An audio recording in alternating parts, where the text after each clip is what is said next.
Hi, friends. This is Donniel Hartman and Yossi Klein Halevi from the Shalom Hartman Institute. And this is, for heaven's sake, Israel at War, day 165.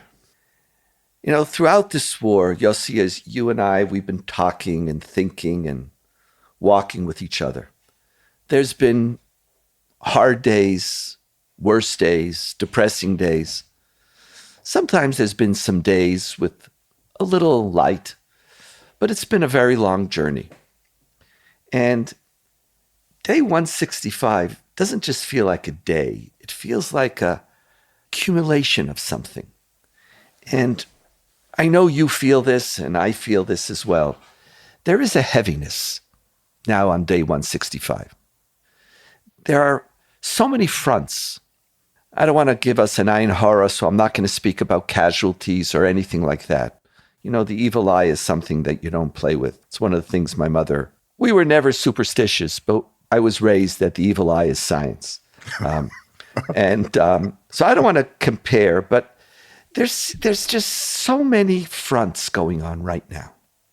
What does the future of the war look like? Is there a plan for the war? What does Gaza the day after look like? Is there a plan? Hostage tragedy. Is there a way out? World opinion, more and more increasing criticism against Israel. The government, the conversation, the political conversation, especially from the right wing in Israel, is becoming so October 6th-ish. There's a feeling of being down. There's a feeling of heaviness. And so, Yossi, you and I picked a topic for today called hope. Not that we know what it is, but I think we felt an existential need to stabilize ourselves a little bit. Is there any hope that we could find? Is there anything that we could hold on to? Because as you know more than I, once you become pessimistic and negative, it spirals out of control. And day 165 is a day where we want to sit and talk to each other and talk to our friends. In the midst of all these difficulties, is there anything that gives us hope, that gives us a sense of a positive sense, anything that we could hold on to? Because, these are marathons. And very often, as we all know, victory is not just achieved through military power in the battlefield. Victory is achieved through the strength of a people. It's achieved through keeping our faith, keeping our beliefs, holding on to hope. And so in that spirit, Yossi, help me, help us. We're all scrambling here. What gives you hope? Is there anything that you could share with us that could give us the strength that we need at this time?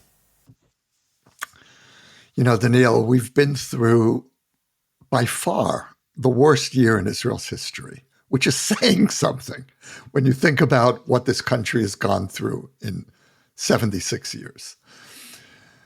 But my default position when I start to feel acutely anxious, I don't want to say despairing, about Israel's future, is my own personal experience. And I think that that's true for most people in this country. And I go back to the moment when I joined Israeli society. I've spoken about this on the podcast. Becoming Israeli in the summer of 1982, the beginning of the first Lebanon war, when the country was really, or at least it felt as if it was falling apart.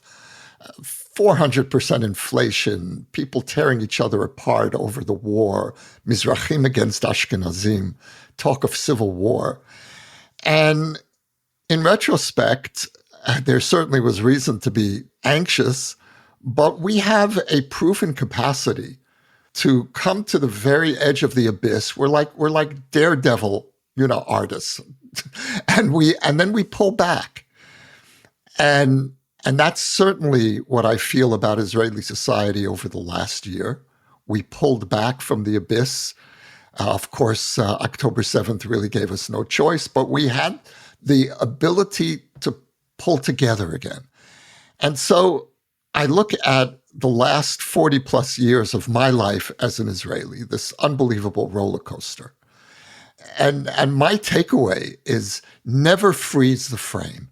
You can never say this is Israel because there's always another surprise, good or bad, waiting right around the turn, and the roller coaster takes another wild ride. So where's the hope, Yossi?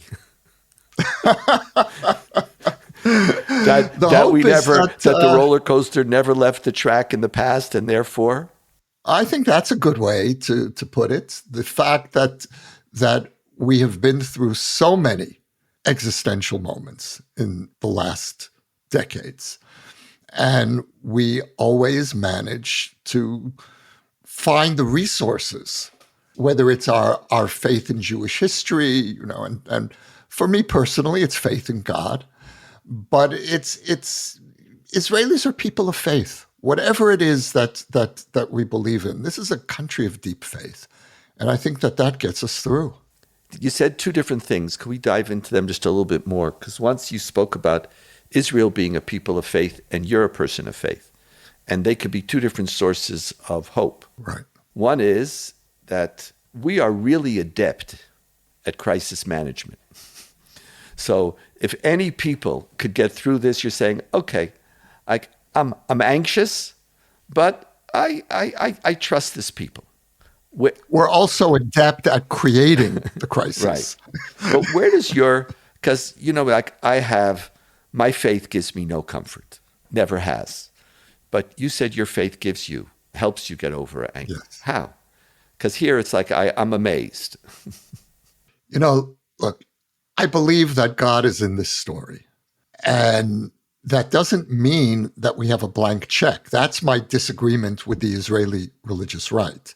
They believe, God brought us back to the land, and so we're home free, and basically we can do what we want. I don't think that it works that way. There's an inevitable process of the unfolding of the Messianic era.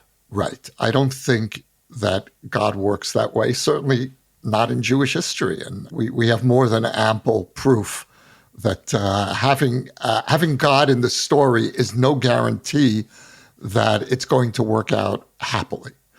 And so we know that, at least to some extent, how God plays out in our story depends on what we do.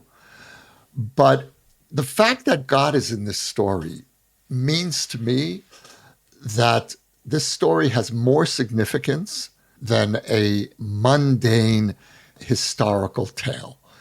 And there's a lot more at stake, but we have resources, spiritual resources, that don't only come from us. We're getting help.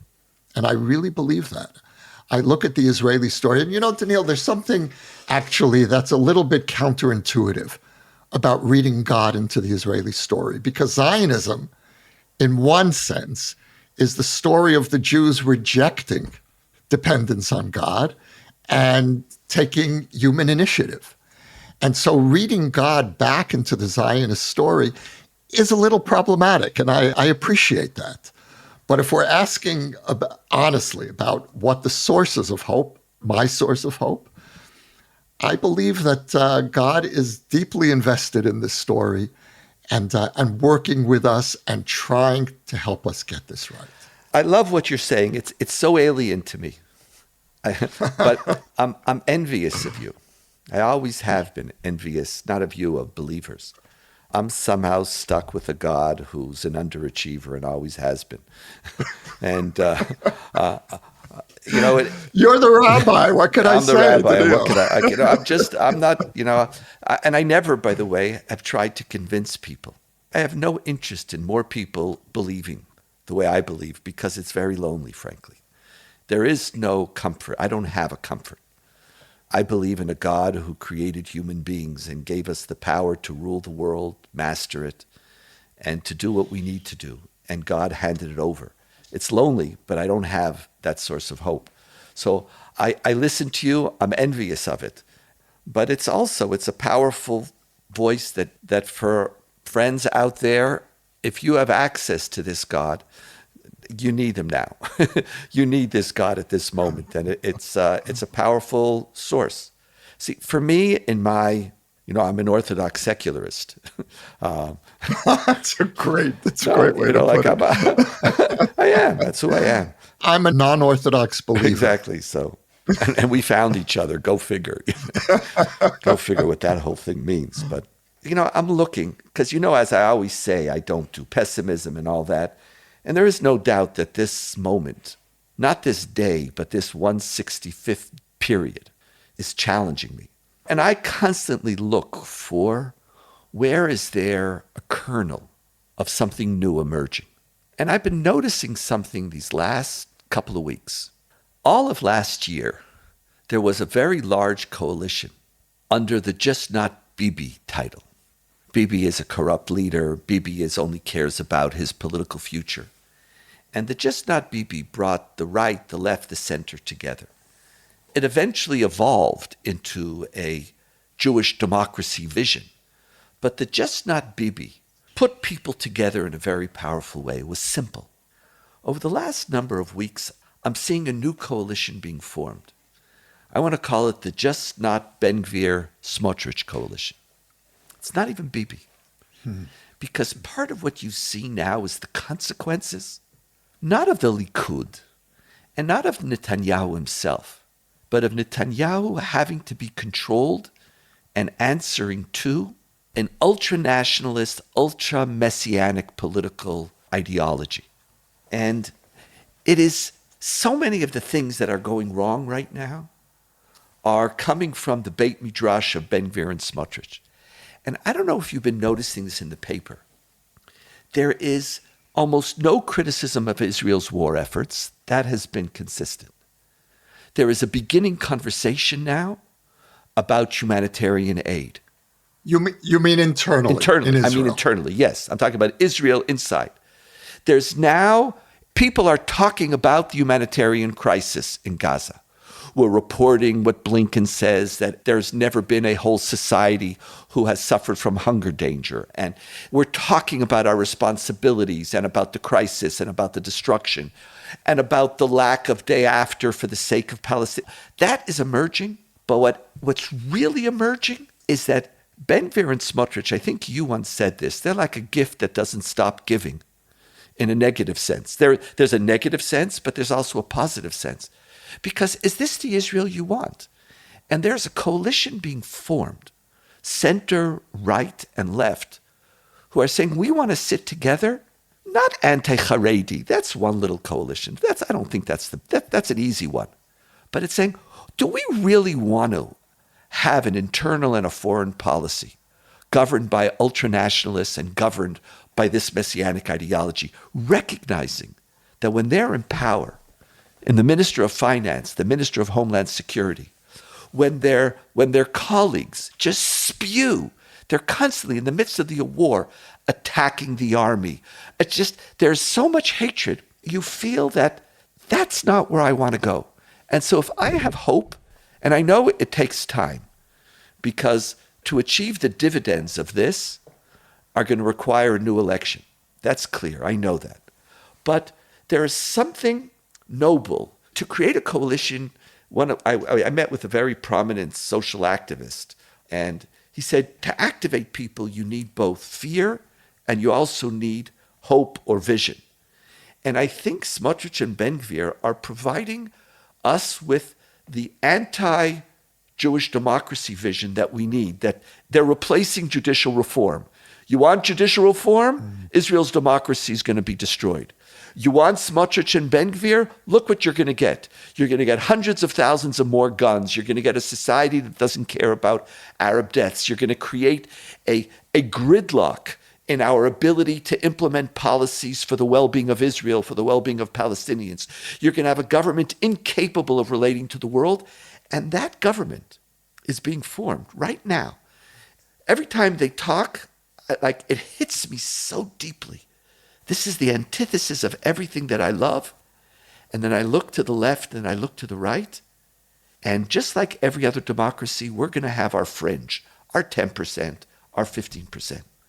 But an 80% is emerging right now, that it's an ideological vision of a more positive Israel, a more positive Zionism. So Ben-Gvir and Smotrich are giving me hope, but it's a hope that demands That's it's great. a hope It's that great. demands patience. It demands patience. Now, Donniel, what I love about what you're saying is you're giving a conceptual way of understanding the perplexing polls. Because on the one hand, the polls show Ben-Gvir is rising. He's now up to 10 seats, and it is not inconceivable that he will eventually outpoll the Likud. If this continues, the Likud goes down, he's going up. But the polls also show, and every poll has shown this since October 7th, that if elections were held today, the center-right, left coalition, basically the opposition, would win by a landslide. And so you have these two opposing forces rising in Israeli society. And what you're saying is that the majority of Israelis crave stability, especially after this year of one train wreck after the other, to mix my metaphors with the roller coaster. And now what's emerging or reemerging is the center that wants stability, that wants to start rebuilding the wreckage of Israeli society. Because Israeli society, given the combination of what we went through before October 7th, the bitter fight over the judicial revolution, and then the external threat. You know, what we've gone through in the last year, and I think we need to state this because it really helps explain the despair that so many people are feeling. We've experienced two visions of Israel's unraveling. The first was internal. The second was external. October 7th was a vision, a kind of pre-enactment of what the destruction of Israel would look like. The borders are overrun, the army is in disarray, civilians are left helpless. And so we need to pick up the pieces. And you're right, you know, I feel that too now that I hear you say it, is that Smotrich and Ben-Gvir are forcing us to own the alternative to a strong mainstream center left, center right. It's more of the same of what we've been through in the last year. That's what they're offering. You know, it's interesting when I hear you expand on what I just said, and when I feel, no, that's not what I said. It's close, but it's what I heard. No, it's what I heard. That's fair enough. You know, all you can do is you say it's what you heard is what counts. You did hear, but you notice the key word that you used? You used the word stability. Mm-hmm. I never used that word. Right. And it could be, let's add them together because there's a value, you know, like there's the sum total is what we bring to it. That Ben-Gvir and Smotrich represent two things. They represent chaos, but they also represent, I was speaking about, a vision of a Jewish state that's frankly not just unstable, that's reprehensible. That's reprehensible not just to North American or world Jewry. It's reprehensible to the majority of Israelis. So they'll have their votes. And you're right, and it's both, because they're unbelievably destabilizing people. So they're destabilizing the army. They're destabilizing our relationship with the world. And Israelis know how important the world is for us right now. That was one of the lessons of October 7th, that we needed the world. And we're going to need them to deal with Iran. Do you really want a Smotrich and a Ben-Gvir in positions of power if we have to fight with Hezbollah and Iran? So you're right. I didn't say it, but your take on it is a really important addition. It's destabilizing. It's irresponsible. It's messianic. It doesn't deal with realpolitik, but it is also morally embarrassing. It's embarrassing. This is not what a Jewish people should be. And you want to know something? All the people coming back from the war, the soldiers who fought in the war, fought under Israeli military code of ethics, in which they tried to the best of their ability to limit civilian casualties. And we know that. Israeli soldiers didn't just shoot. Civilian casualties come principally from air bombs, where it's so impossible to decide and to determine. Israeli soldiers on the ground, there were mistakes, but by and large, they were trying to fight a just war justly.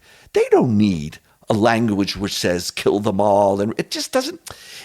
There is a right wing being formed that is not ultra-nationalist, that's not immoral, and that's not destabilizing. Every poll, it's that's being reformed. And the polls, if you look at them now, Yeah. when you add three new right-wing forces, there's now three political parties who are going to compete for the Likud. Besides the Likud, which is one, the last election they had, 32? Now they're down to the low 20s, high teens. When you add Bennett, you add Yossi Cohen, and you add Gidon Sa'ar, each one of them are as alien to Smotrich and Ben-Gvir as we on the center are. And they, again, we don't know the polls, and they play off each other. But Bennett gets 15, 16. Yossi Cohen gets 10 plus. Likud gets 15 to 18. So you're talking about the forging of a growing right in Israel, which is somewhere in the vicinity of 40 seats. 40 seats. And those 40 seats don't see Ben-Gvir and Smotrich as their coalition partners.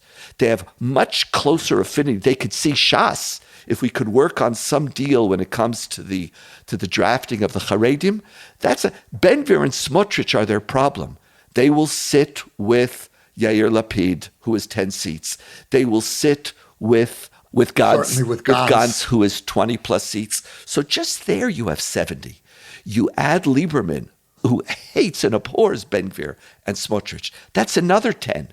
And then you add Mansour Abbas, another 5. And you add the new left wing under Yair Golan, which is not a fall off the cliff progressive left. It's a responsible security left. You have a coalition of 80, 90. So even without the Haredim and without Smotrich and Ben-Gvir, and that really could be the future. So, coalition. I sit here, I'm always, I'm grasping, it's, what could I be hopeful for? Then it's true, it'll take a while. When the elections will be, we don't know. And you know what? It could be that Netanyahu, as skilled as he is going to find a way to grow. And every time Schumer or others attack Netanyahu, he would love to run the next election on, I will stop the two-state solution. Even though he himself is for the two-state solution. That's the great paradox. He would buy the Trump peace plan, and he agreed to it. But he would love to run as that. That would elevate him. But even if he increases, what is he going to increase? 10%, 20%? There is this new coalition, this is my hope right now, Yossi. And part of what we have to think about is how do we solidify it? How do we make it stronger? How do we give it vision? How do we give it content? And that means part of our educational responsibility is not just to critique Smotrich or Ben-Gvir on stability grounds. I think you're right. We have to do it on that. But we also have to be very clear to articulate the moral grounds of our disagreement. So, Donniel, what I so much appreciate about where you've taken this conversation is simultaneously in two directions. You've brought us back down to earth and to the here and now, to the political arena, which is exactly where all of these issues play out. And at the same time, you've taken us in the way that you always do, which is to challenge Israel on a moral vision. And the way that I would just play this out is I think that Israel today is shell-shocked. And the initial move, I sense, the initial political move is going to be to appeal to that deep need to restore this shattered society. And I appreciate the fact that there needs to be a moral vision built into that, but I do sense that the initial impetus, at least, is going to be this craving for stability. Yossi, that's why when I heard you say it, I knew you were right. I wish more people would agree with me, but that's maybe that's the educational challenge. That's where we have to go. But, even Netanyahu, who now has come out for humanitarian aid. How does he come out for humanitarian aid? Yes, humanitarian aid is strategically necessary for winning the war. It's like he can't say because Gazans are creating the image of God. It's like, I'm like, whatever. I don't want to get into my don't hold your breath. I won't. But you're right. It's like it's true. But at the end of the day, just like last year, it couldn't just be the fear of Netanyahu. The movement, the social movement needed a vision, and it emerged as a vision of Jewish democracy, liberal values. The conversation in the streets became a valued one. I think here, it's going to also need to those two forces to merge together. And it's going to need political and also moral leadership. Because at the end, I don't have confidence in God, but I do have confidence in the Jewish people. And part of my confidence in the Jewish people is 3,000 years of, at the end of the day, standing for what's right. And I get hope there. And maybe one last, maybe your confidence in God gives us hope more immediately. Mine might take a little time. But we have to remember that in our tradition, we never believed in Mashiach now. And peace now was also, we believe in a Messiah who tarries. One day we're going to come back. And so it's not immediate hope, but there is what to work for. There's what to work for. When the elections will happen, I know that's the $1 million question. I know that. But there is a horizon. And on day 165, I think that has to be it. That can be enough. That's what we have. Yossi, I love being with you. Thank you so much. Thank you, Donniel. So mutual. And to our audience, my friends, hold on to it. Hold on to it. Despair is our greatest enemy. And I think we have a new day coming. It might be hard and it might take a while, but a new day will come. Be well. For more ideas from the Shalom Hartman Institute about what's unfolding right now, sign up for our newsletter in the show notes or visit shalomhartman.org/Israel at War.